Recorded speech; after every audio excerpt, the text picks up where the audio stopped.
Assalamualaikum warahmatullahi wabarakatuh. Shalom, Om Swastiastu, Namo Buddhaya, salam kebajikan dan salam multikultur. Selamat pagi, siang, sore, dan malam, dan salam sejahtera bagi kita semua. Yang terhormat, Bapak John Sinartawolo, selaku dosen mata kuliah Pancasila dan Kewarganegaraan, dan teman-teman yang saya hormati. Mari kita panjatkan puji dan syukur kehadirat Tuhan Yang Maha Esa atas berkat dan rahmat-Nya yang telah dilimpahkan kepada kita. Pada kesempatan kali ini, saya akan menyampaikan pidato tentang upaya mengatasi masalah sosial yang ada di sekitar kita. Sebelumnya ada pepatah yang mengatakan, tak kenal maka tak sayang. Oleh karena itu, izinkan saya memperkenalkan diri. Nama saya Anastasia Violeta Winarto dengan NRP 1303-20195 dari KPC 4 Mata Kuliah Pancasila dan Kewarganegaraan. Pertama-tama kita perlu memahami apa itu masalah sosial. Menurut Sutomo, masalah sosial adalah suatu keadaan yang berbeda dengan kehidupan biasanya. Artinya, keadaan ini seringkali tidak diinginkan oleh masyarakat secara umum dan mengakibatkan gejolak-gejolak sosial yang timbul dalam masyarakat. Terdapat beberapa faktor yang mempengaruhi terjadinya masalah sosial, yaitu yang pertama, faktor ekonomi, yang dapat menimbulkan masalah sosial seperti kemiskinan dan pengangguran. Yang kedua, faktor budaya, yang dapat menimbulkan masalah sosial seperti kenakalan remaja, seks bebas, dan lain sebagainya. Faktor ketiga adalah faktor biologis, yang dapat menimbulkan masalah sosial seperti penyakit menular dan kekurangan gizi. Dan yang keempat adalah faktor psikologis, yang dapat menimbulkan tindakan kekerasan akibat tidak dapat mengontrol emosi. Beberapa upaya yang dapat dilakukan dalam mengatasi masalah sosial yang terjadi. Yang pertama yaitu mempertegas sanksi sosial bagi para pelanggar. Tindakan ini merupakan tindakan represif, di mana tindakan pengendalian sosial setelah masalah atau pelanggaran itu terjadi. Tentunya pemberian sanksi akan disesuaikan dengan tindakan yang dilakukan oleh si pelanggar. Yang kedua, mensosialisasikan nilai dan norma sosial, di mana tindakan ini adalah tindakan preventif yang dapat mencegah timbulnya masalah sosial. Tentunya sosialisasi perlu dilakukan secara intensif kepada seluruh aspek kehidupan yang ada dalam masyarakat. Yang ketiga, menyediakan modal usaha, di mana bantuan modal ini dapat menyelesaikan masalah sosial seperti kemiskinan dan pengangguran.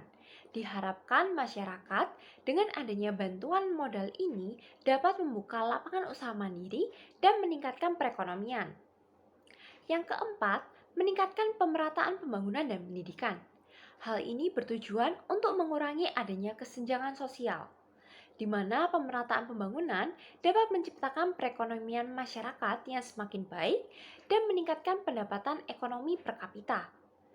Tentunya pembangunan infrastruktur dalam pendidikan juga tidak kalah pentingnya sebagai penanaman karakter yang baik bagi seseorang. Salah satu contoh masalah sosial yang terjadi di Indonesia yaitu terjadi ketika pandemi COVID-19. Pandemi COVID-19 menyebabkan berbagai masalah di seluruh sektor kehidupan manusia, mulai dari sosial, kesehatan, ekonomi, dan lainnya. Dalam sektor ekonomi, kemiskinan menjadi salah satu masalah sosial yang selalu ada dari tahun ke tahun, dan hal ini diperparah dengan adanya situasi pandemi COVID-19. Kenaikan angka kemiskinan ini disebabkan oleh banyaknya perusahaan yang mengalami gulung tikar atau kebangkrutan dan mengakibatkan banyak karyawan yang di-PHK. Hal ini secara tidak langsung akan menimbulkan masalah sosial yang baru, yaitu meningkatnya angka pengangguran di Indonesia. Dengan meningkatnya angka pengangguran ini akan berpengaruh besar bagi angka kriminalitas di Indonesia. Berbagai langkah telah dilakukan oleh pemerintah dalam mengatasi masalah sosial selama pandemi ini, yaitu memberikan bantuan dan jaringan pengamanan sosial, memberikan bantuan sosial, meningkatkan anggaran bansos, dan lain sebagainya. Di mana upaya mengatasi masalah sosial ini bertujuan untuk mewujudkan kesejahteraan bagi masyarakat. Di sini, kita sebagai mahasiswa memiliki peran yang penting dalam mengatasi masalah sosial. karena kita adalah masa depan dan generasi penerus bangsa, di mana kita sebagai agent of change yang menjadi penggerak masyarakat harus memiliki moral yang baik untuk melakukan perubahan yang lebih baik dengan menggunakan ilmu pengetahuan yang telah kita miliki. Kita juga sebagai guardian of value yang menjaga dan menyampaikan nilai-nilai dalam masyarakat seperti kejujuran, gotong royong, integritas, empati, dan lain sebagainya. Kita sebagai mahasiswa juga berperan sebagai social control dengan memberikan saran, kritik, dan solusi dari permasalahan sosial yang dihadapi oleh masyarakat dan bangsa.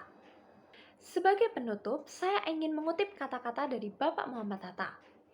Beliau berkata, jatuh bangunnya negara ini sangat tergantung dari bangsa ini sendiri. Makin pudar persatuan dan kepedulian, Indonesia hanyalah sekedar nama dan gambar seuntayan pulau di peta. Karenanya, kita sebagai generasi muda perlu memiliki kepedulian atas masalah sosial yang dihadapi oleh bangsa kita ini sekarang, agar bangsa kita dapat pulih lebih cepat dari masalah sosial dan dapat bangkit kembali menjadi lebih kuat. Sekian pidato dari saya, semoga pidato ini dapat bermanfaat bagi kita semua. Mohon maaf apabila ada kesalahan kata selama penyampaian pidato. Sekian dan terima kasih.